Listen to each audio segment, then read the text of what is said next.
Solo eres un plan de respaldo si mi aventura no funciona, se rió. Así que, me eliminé permanentemente de su vida. Adivinen a quién usaron y desecharon y ahora tiene prohibido legalmente el acceso a mi propiedad. El aroma de los callos de hacha sellados y la mantequilla de ajo y hierbas debería haber sido el olor de una celebración. Era nuestro tercer aniversario. Había pasado la tarde preparando todo, incluso conseguí ese vino caro de Valle de Guadalupe que a ella le gustaba, ese con la etiqueta elegante que siempre la hacía sonreír. Pero el aire en nuestro departamento estaba cargado de un silencio que no tenía nada que ver con la comida y todo que ver con el fantasma sentado a la mesa con nosotros. Su nombre era Sofía, y durante los últimos 3 meses, había sido un fantasma que acechaba nuestra relación. Su cuerpo estaba aquí, empujando un callo de hacha por su plato, pero su mente, sus sonrisas, su todo, estaba en otro lugar. En su teléfono, específicamente, que zumbaba contra la mesa de madera con la irritante persistencia de una mosca atrapada. La observé, mientras mi propia comida se convertía en cenizas en mi boca. Vi la forma en que sus ojos se desviaban hacia la pantalla, la forma en que sus pulgares se movían de repente, listos para desbloquearlo. Eso era todo. No podía soportar un bocado más de esta farsa. Sofía, dije, mi voz sonando más calmada de lo que me sentía. El hielo en mi estómago se estaba extendiendo. Necesitamos hablar. Ella soltó un largo suspiro de resignación, ese con el que me había familiarizado demasiado últimamente. ¿Sobre qué, Diego? La comida está genial. Gracias. Era una forma de evasión. No es sobre la comida. Es sobre ti y yo y lo que sea, o quien sea, que está en ese teléfono que es mucho más interesante que nuestro aniversario. Finalmente me miró, y no había sorpresa en sus ojos. Solo molestia, como si yo fuera un niño interrumpiéndola durante un trabajo importante. ¿De qué estás hablando? Estoy hablando de la distancia. Las sonrisas secretas a tu pantalla, el trabajar hasta tarde. Tomé una respiración lenta, preparándome. Estoy hablando de Rodrigo, el de tu oficina. El nombre quedó suspendido en el aire entre nosotros. Lo había dicho. La sospecha que había estado cargando como una piedra en mi pecho ahora estaba al descubierto, manchando el aire del aniversario. Por un segundo, pareció atónita. Luego su rostro se endureció en una máscara de diversión despectiva. Se reclinó en su silla, cogiendo su copa de vino. Dios, Diego, no seas tan dramático. Has estado viendo demasiadas películas malas. ¿Lo he hecho? Entonces dime que me equivoco. Tomó un sorbo lento y deliberado, sus ojos nunca apartándose de los míos. Era una demostración de poder. Bien. ¿Quieres saberlo? Sí. Rodrigo y yo nos hemos estado viendo. Es divertido. Es emocionante. Es diferente. La confirmación fue un golpe físico, un puñetazo al alma. Sentí que el aire abandonaba mis pulmones. 3 años. Había planeado un futuro con esta mujer. La había ayudado a pagar la deuda de su tarjeta de crédito de más de 40.000 pesos. La había abrazado cuando su padre estuvo en el hospital. Había memorizado cómo tomaba su café. Y todo se reducía a divertido. Diferente, repetí, la palabra entumecida en mi lengua. Mira, dijo, inclinándose hacia adelante ahora, su expresión convirtiéndose en una de explicación condescendiente. Eres un gran tipo, Diego. Realmente lo eres. Estable, confiable. Eres mi cimiento, la roca. Eso es importante. Cada palabra era un corte pequeño y preciso. Estable, confiable, sinónimos de aburrido, de seguro, de poco emocionante. Pero una roca es solo algo sobre lo que construyes, continuó, una pequeña sonrisa de suficiencia jugando en sus labios. No es la parte emocionante de la casa. Rodrigo, él es el penthouse. ¿La vista? Me quedé mirándola, mi mente dando vueltas. La audacia, el puro y descarnado sentimiento de merecimiento. Debió haber confundido mi silencio atónito con aceptación, porque asestó el golpe de gracia con una risa ligera, casi infantil, que me dio escalofríos. Piénsalo de esta manera, ¿vale? Eres mi plan de respaldo. El mundo pareció ralentizarse. El tic-tac del reloj en la pared se convirtió en un metrónomo ensordecedor. Mi plan de respaldo, logré susurrar. Sí, dijo, como si fuera la cosa más lógica del mundo. Si las cosas con Rodrigo no funcionan, sé que estarás aquí. Eres fiable. En realidad es un cumplido si lo piensas. Estoy planeando mi futuro y tú todavía estás en él, solo que en un papel diferente. La miré, a la mujer que amaba, a la mujer que creía conocer, sentada allí con aire de suficiencia, diciéndome que yo era su premio de consolación. Su plan B, aquel con el que podía contar para recoger los pedazos cuando su vista desde el penthouse resultara tener un techo con goteras. Mi mano agarraba mi tenedor con tanta fuerza que mis nudillos estaban blancos como el hueso. El impulso de gritar, de volcar la mesa, de borrar la arrogancia de su rostro era un fuego rugiente en mis venas. Pero no lo hice. Simplemente me apagué. El fuego fue sofocado por una ola de absoluta y cristalina claridad. Con cuidado, deliberadamente, dejé mi tenedor sobre la mesa. El suave tintineo fue el único sonido en la habitación. No dije una palabra. Simplemente empujé mi silla hacia atrás, las patas raspando contra el piso de madera en una nota final y chirriante. Me levanté y me alejé de la mesa, de la cena de aniversario arruinada, de la mujer que acababa de decirme que yo era una opción. La tormenta dentro de mí ya no era de rabia, era el ojo tranquilo y silencioso del huracán. Un plan ya se estaba formando, frío y preciso. El plan de respaldo estaba a punto de desconectarse permanentemente. La puerta de la recámara se cerró detrás de mí, amortiguando el opresivo silencio del comedor. Por un momento, me quedé allí, de espaldas a la madera fría, respirando el aroma familiar de nuestra habitación, nuestra antigua habitación. El aire todavía olía a su perfume, la vainilla y el jazmín que una vez encontré tan embriagadores. Ahora solo olía a mentira. Mi cuerpo se movió en piloto automático, una extraña y desapegada calma se apoderó de mí. El rugido en mis oídos había cesado, reemplazado por una única y clara directiva: bórrate a ti mismo. Fui al closet y saqué mi maleta de viaje, la resistente maleta de lona que usaba para las salidas de fin de semana.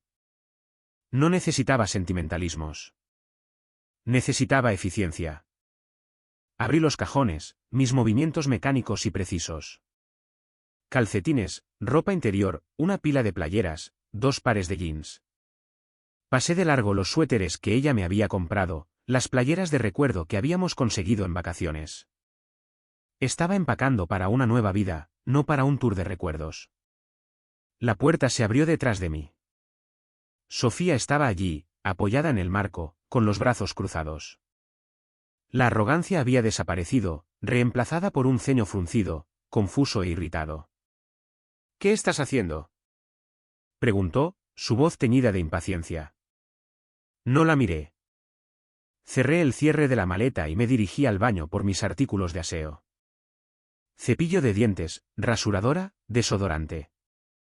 Dejé la loción que me había regalado por mi último cumpleaños en el lavabo. Diego, en serio, esto es tan infantil. Simplemente vas a huir. Regresé a la recámara y dejé la maleta junto a la puerta. Luego fui a la cómoda. Encima había una pequeña caja forrada de terciopelo. Dentro estaba el anillo de promesa que le había dado en nuestro primer aniversario, una simple banda de plata que había dejado de usar hacía meses, alegando que le molestaba en el gym. Lo cogí. Se sentía frío e insignificante en mi palma. Oh, por el amor de Dios, se burló, observándome. ¿Estás haciendo un berrinche? Es solo sexo, Diego. No seas tan inseguro. Él no significa nada. Coloqué el anillo con cuidado, deliberadamente, en el centro exacto de la cómoda. Un punto final a nuestra oración. No es solo sexo, dije, mi voz baja y plana, todavía sin mirarla. Es la falta de respeto. Es que pienses tan poco de mí que me digas que soy tu plan de respaldo. Levantó las manos en el aire. Era una broma. No sabes aceptar una broma. Por esto necesito un hombre de verdad. Eres tan sensible. Te sientes herido por todo. Finalmente, me volví para mirarla. No sentía ira. No me sentía herido. La miré, a la mujer que había amado, y no sentí nada.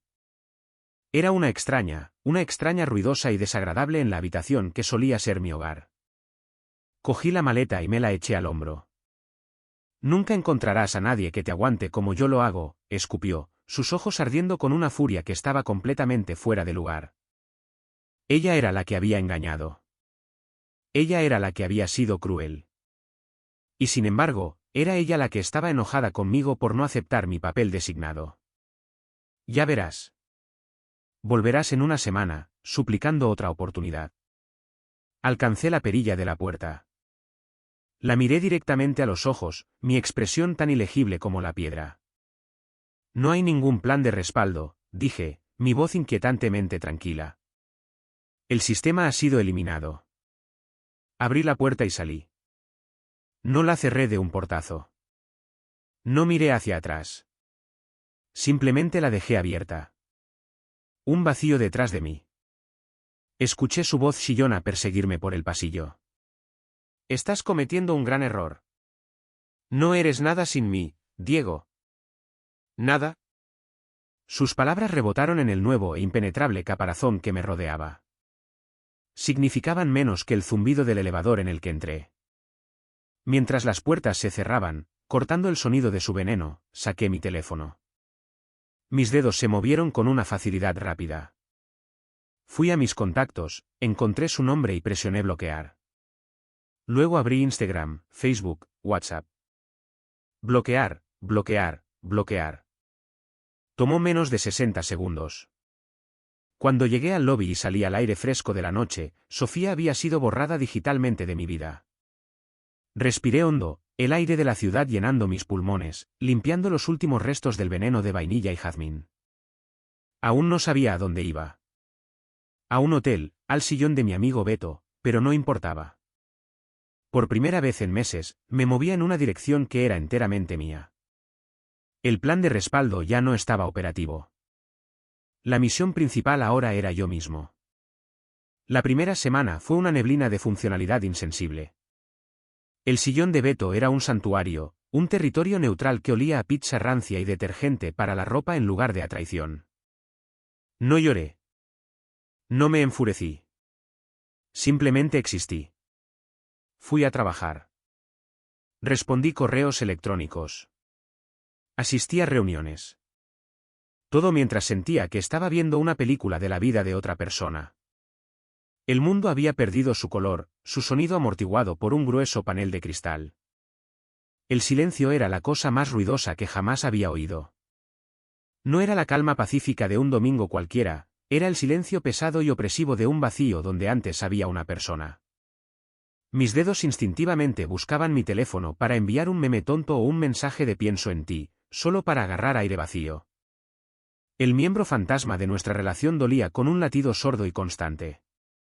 Había renunciado a mi sueño de trabajar vía remota desde la costa para quedarme en la ciudad por su carrera. Había dejado que amistades se desvanecieran porque a ella le parecían inmaduros mis amigos. Ahora veía los sacrificios no como actos de amor, sino como retiros de una cuenta bancaria que ya estaba en ceros. Pero entonces algo extraño comenzó a suceder. Hacia el comienzo de la segunda semana, el silencio comenzó a cambiar. Ya no era una ausencia. Se convirtió en un espacio, una habitación limpia y vacía, esperando a que yo la amueblara con lo que quisiera. Empecé a correr, no huyendo de algo, sino hacia una meta que me fijé. El ardor en mis pulmones, el dolor en mis músculos. Era un dolor que podía controlar, un dolor que significaba progreso. Volví a descargar la aplicación para aprender idiomas que había abandonado porque Sofía decía que era una pérdida de tiempo. Empecé a decir sí cuando mis viejos amigos de la universidad me preguntaban si quería tomar una cerveza. La primera vez que me reí genuinamente, una risa profunda y sincera por una de las bromas de Beto, se sintió como una rebelión. Ya no era Diego, el novio de Sofía. Era solo Diego. Y lentamente estaba empezando a gustarme. Fue durante una de esas noches, aproximadamente un mes después de aquella noche, que el destino envió su primer mensaje. Estaba en el gimnasio, concentrado en mi técnica durante un peso muerto, cuando mi teléfono vibró en el suelo. Era un mensaje de Valeria, una amiga en común que siempre había sido más cercana a mí. Valeria, oye, ¿estás vivo? Terminé mi serie, bajando la barra, y luego cogí el teléfono. Yo, más o menos. ¿Qué pasa? Los 3 puntos aparecían y desaparecían. Estaba escribiendo una novela. Valeria, mira, probablemente no debería meterme, pero pensé que deberías saberlo. El chisme de Sofía y Rodrigo se está poniendo bueno. Sentí un destello de algo. No preocupación, no alegría por el mal ajeno, solo curiosidad, como escuchar una actualización sobre una serie de televisión que habías dejado de ver. Yo, sí. Valeria, bueno, se mudó con él casi de inmediato a su depa de soltero, que según ella decía era un penthouse, pero por lo que he sabido es un estudio encima de un taller en la zona norte. No respondí. Solo esperé a que se cargara la siguiente actualización. Valeria, la pasión les duró 2 semanas. Luego empezaron los problemas. Él era de un humor insoportable. Desaparecía por días. Ella descubrió que él nunca borró sus aplicaciones de citas. Le dijo que no buscaba nada serio y que ella iba demasiado rápido. Una fría y nítida satisfacción me atravesó. No era alegría por su dolor, era la satisfacción de un científico viendo una reacción química predicha ocurrir exactamente como se esperaba. El elemento inestable había demostrado ser inestable. Valeria, en fin, la corrió oficialmente el fin de semana pasado. Dijo que era demasiado intensa y que necesitaba su espacio. Ha estado durmiendo en sillones de amigos. Apareció en mi casa ayer, hecha un desastre. Llorando, diciendo que él la usó, que era un monstruo. Miré las palabras en la pantalla. Él la usó. Era un monstruo. Ella era la víctima. Por supuesto, no había responsabilidad, solo una reasignación de la culpa de mí hacia él. No había aprendido nada. El último mensaje de Valeria llegó, preguntó por ti. No le dije nada, pero pensé que deberías conocer la situación. Es todo un drama. Me quedé allí, bajo las luces del gimnasio, los ruidos metálicos a mi alrededor desvaneciéndose en el fondo. Imaginé a Sofía, sin casa, humillada. Su gran mejora revelada como una caída catastrófica. Busqué en mi alma cualquier pizca de simpatía, cualquier impulso de rescatarla. No encontré nada. Solo un vasto y silencioso vacío donde ella solía estar. Mis dedos escribieron una respuesta. Yo, enterado. Lo envié. Una única palabra, neutral, terminal. No era siento oír eso. No era qué terrible. Era solo enterado. Un acuse de recibo de información recibida y archivada bajo ya no es mi problema. Volví a guardar el teléfono en mi bolsillo, agarré la barra y le añadí más peso. La tensión era inmensa, pero era honesta. Era real. A diferencia del drama que se desarrollaba en mi pasado, este peso sí podía levantarlo. Este dolor sí podía usarlo. Estaba construyendo un nuevo cimiento, y este estaba hecho de acero, no de arena. El mundo de Sofía se estaba desmoronable. Y lo único que sentía era la profunda y liberadora paz de mi propia irrelevancia en todo ello. La presa se rompió 2 días después de mi conversación con Valeria. El primer intento fue un mensaje de texto de un número desconocido. Estaba en mi nuevo departamento, un moderno departamento de una recámara en un edificio con vigilancia y elevador con tarjeta, desempacando las últimas cajas. Número desconocido: hola Diego, soy Sofía. Lo siento mucho. Cometí un error enorme. ¿Podemos hablar, por favor? El mensaje parecía una reliquia de otra vida. No había ira, ni dolor, solo una leve curiosidad clínica. No dudé. Seleccioné el número y pulsé bloquear. La acción fue tan rutinaria como borrar spam. Luego coloqué el teléfono boca abajo y continué colgando mis cuadros. El silencio duró una semana. Entonces sonó mi teléfono de la oficina. Rara vez daba ese número, pero obviamente lo había buscado. Dejé que saltara el buzón de voz. Una hora después, revisé el mensaje. Su voz era un desastre tembloroso y lleno de lágrimas. Diego, por favor. No soy nada sin ti. Él me usó y me desechó. Tenías razón en todo. Estoy tan sola. Por favor, solo devuélveme la llamada. Necesito escuchar tu voz. Hubo un tiempo en que esa desolación me habría destrozado. Habría dejado todo para arreglarla. Ahora, era solo ruido. Borré el mensaje de voz y vacié la carpeta de eliminados. Limpieza total. El siguiente intento llegó a través de una intermediaria. Su mejor amiga, Ximena, una mujer cuya personalidad siempre me pareció tan agradable como una endodoncia, llamó a mi celular personal. Diego, hola, comenzó, su tono artificialmente dulce. Escucha, sé que las cosas terminaron mal, pero Sofía está sufriendo de verdad. Ha aprendido la lección, ¿sabes? ¿No puedes perdonarla? Es una buena persona que tomó una mala decisión. Aparté el teléfono de mi oído por un segundo, casi impresionado por la falta de pensamiento original. Sus decisiones ya no son mi problema, dije, mi voz plana y final. Y colgué. El clic de la llamada terminando fue inmensamente satisfactorio. Luego vino la emboscada. Regresaba de cenar tarde con un par de vecinos. Mientras me acercaba a las puertas del lobby, una figura salió de las sombras. Sofía. Tenía un aspecto terrible. Su pelo estaba grasoso, recogido en un chongo desordenado, y llevaba pants y una sudadera con gorro.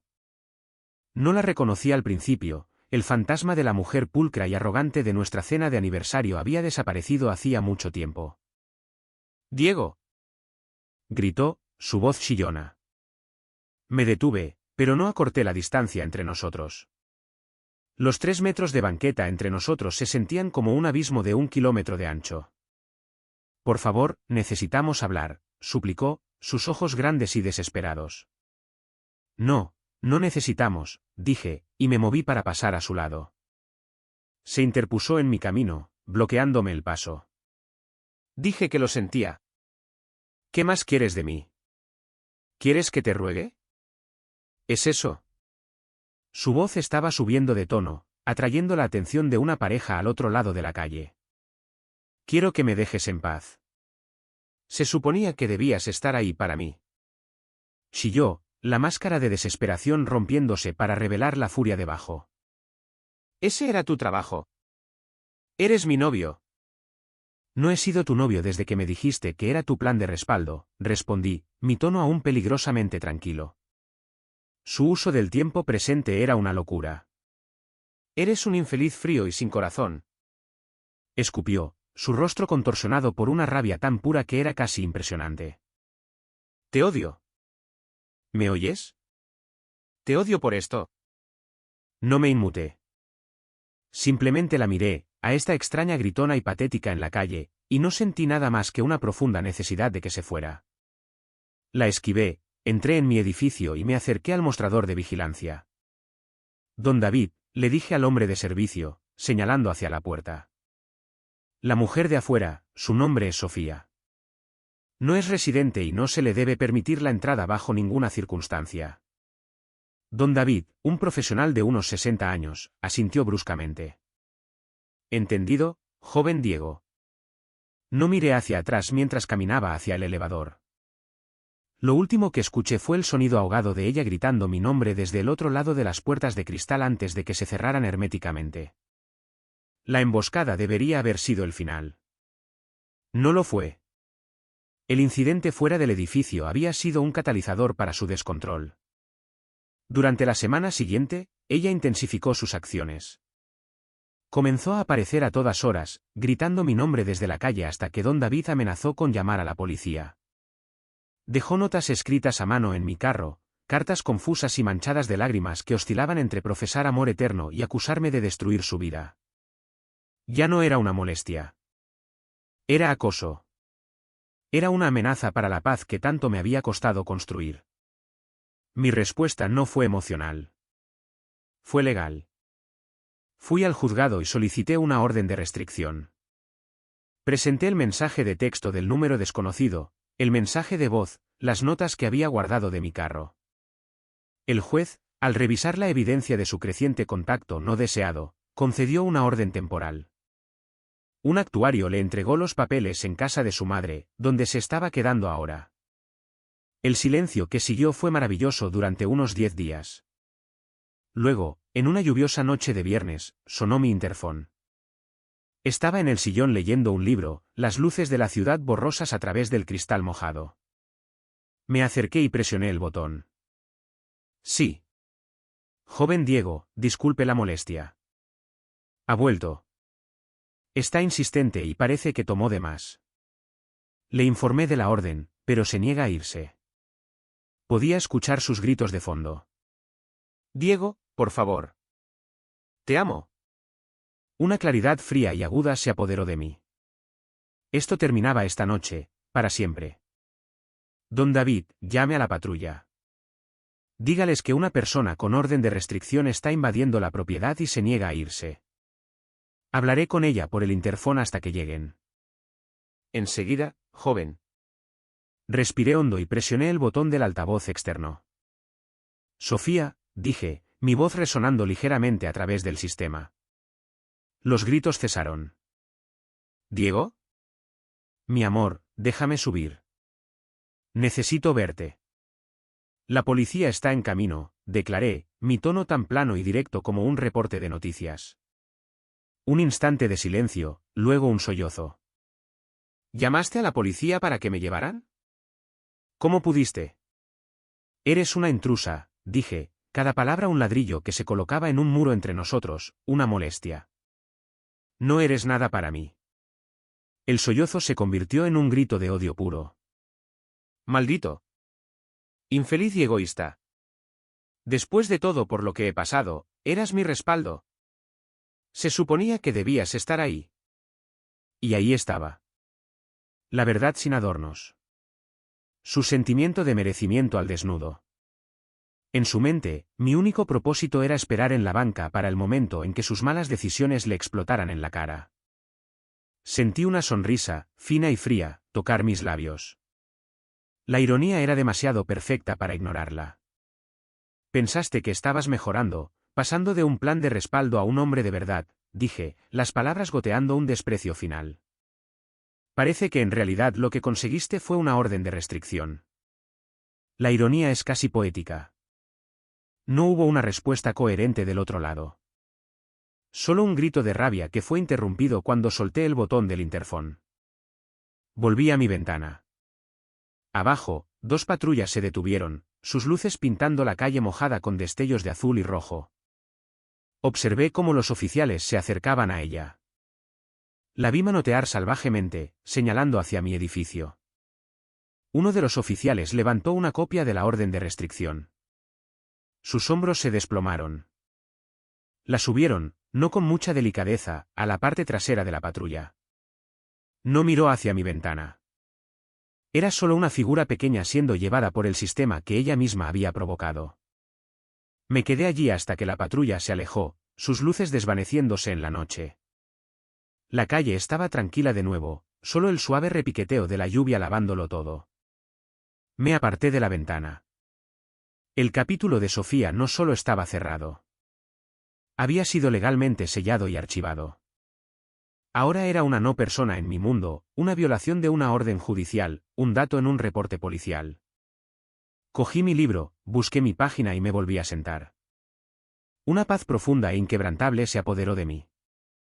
Era libre, no solo de ella, sino del hombre que había sido con ella, el plan de respaldo leal y maltratado. Ese hombre se había ido. En su lugar había alguien más fuerte, alguien que protegía su paz con la fuerza silenciosa de la ley. Y apenas estaba comenzando.